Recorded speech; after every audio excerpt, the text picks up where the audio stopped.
ओम श्री सद्गुरुदेव भगवान की जय। योग दर्शन उपशम अंतराय विघ्न।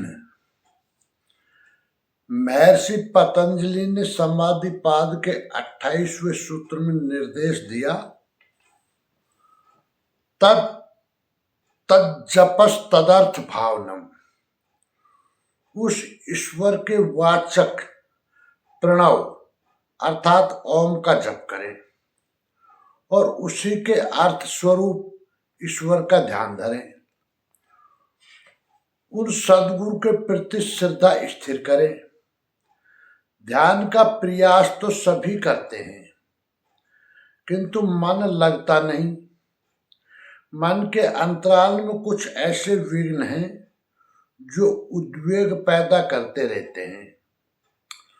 ओम के जप और सदगुरु के ध्यान से अंतराया भावे, अंतराल में उभरने वाले अर्थात जो बाह्य रूप से दृष्टिगोचर नहीं होते, भीतर ही भीतर घटित होते रहते हैं, विकारों का अभाव और अंतरात्मा के स्वरूप का ज्ञान हो जाता है।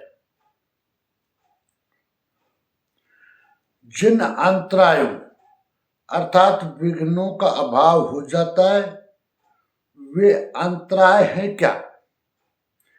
इस पर महर्षि समाधिपाद के 30वें सूत्र में कहते हैं कि व्याधि, स्त्यान, संशय, प्रमाद, आलस्य, अविरति, भ्रांति दर्शन, अलबद्ध भूमिकत्व और अनुवस्थितत्व, ये 9 चित्त के विक्षेप हैं। यही अंतराय विघ्न कहलाते हैं। व्याधि, शरीर इंद्रियों में किसी प्रकार का रोग होना, जिससे चिंतन से चित्त हटकर उन रोगों की चिंता में लग जाता है।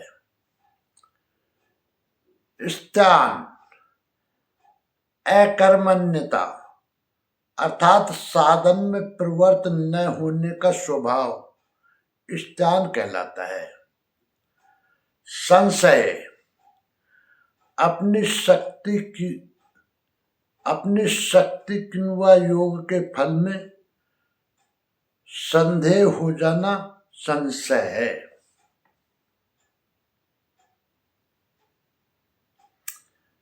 प्रमाद, योग साधन के अनुष्ठानों की अवहेलना करते रहना, व्यर्थ की चेष्टाओं में समय नष्ट करना प्रमाद है।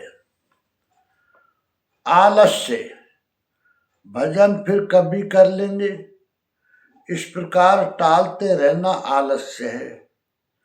कभी कभी अधिक भोजन कर लेने पर भी शरीर में आलस्य घेर लेता है। अविरति, तीव्र वैराग्य का अभाव अविरति है। कभी कभी विषयों का संसर्ग होने पर इंद्रियों से वैराग्य के स्थान पर उन्हीं विषयों का चिंतन होने लगता है। भ्रांति दर्शन, ये साधना ठीक है भी या नहीं,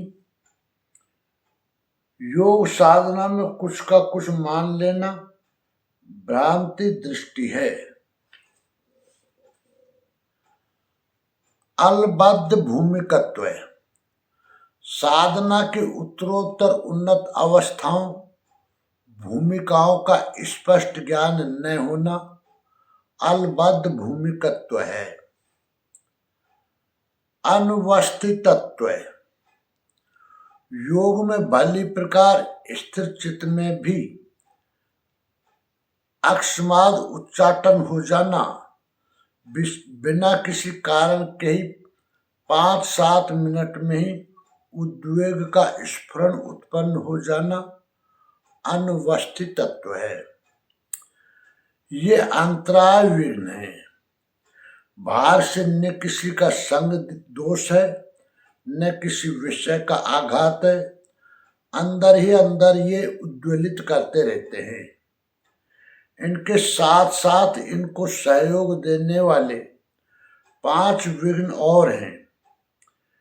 इनमें सर्वप्रथम है दुख, दैहिक, दैविक और भौतिक।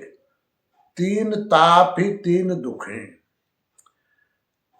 देह अर्थात शरीर में कष्ट, दैविक अर्थात भूकंप, अतिवृष्टि, अनावृष्टि से होने वाला दुख, और भौतिक अर्थात भूत प्राणियों के संसर्ग से होने वाला दुख। दौर मनुष्य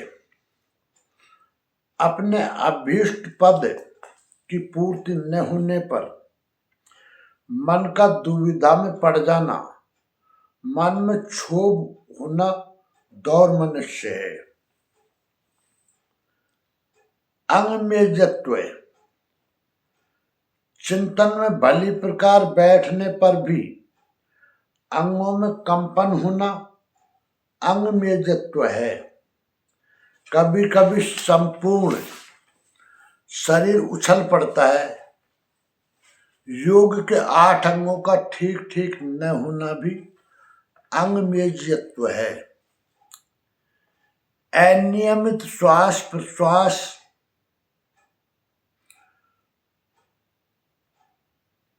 श्वास जो आप ग्रहण करते हैं और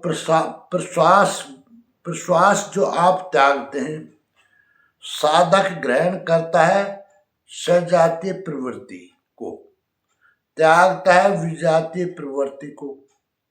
कभी कभी साधक के न चाहने पर भी बाह्य अविद्या जनित स्वर उसके भीतर प्रवाहित हो जाते हैं।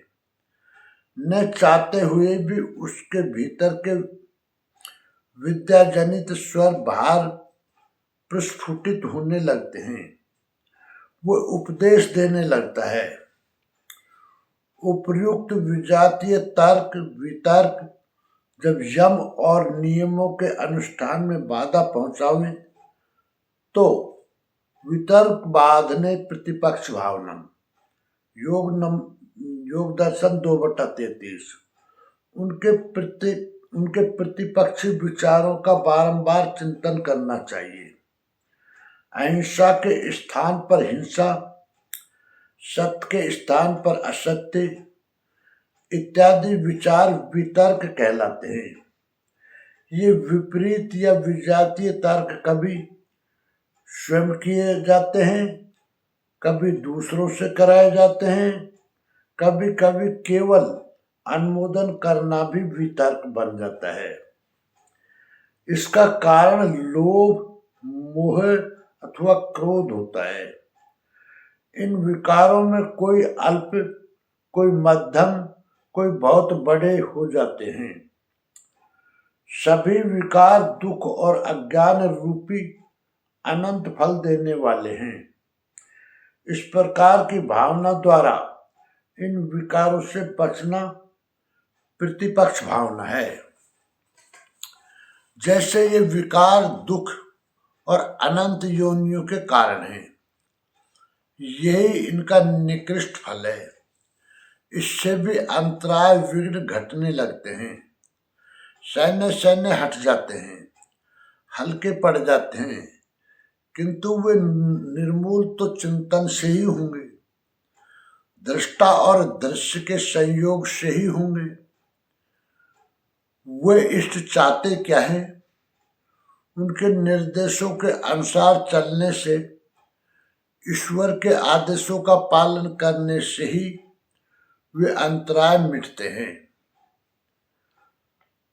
ओम श्री सद्गुरुदेव भगवान की जय।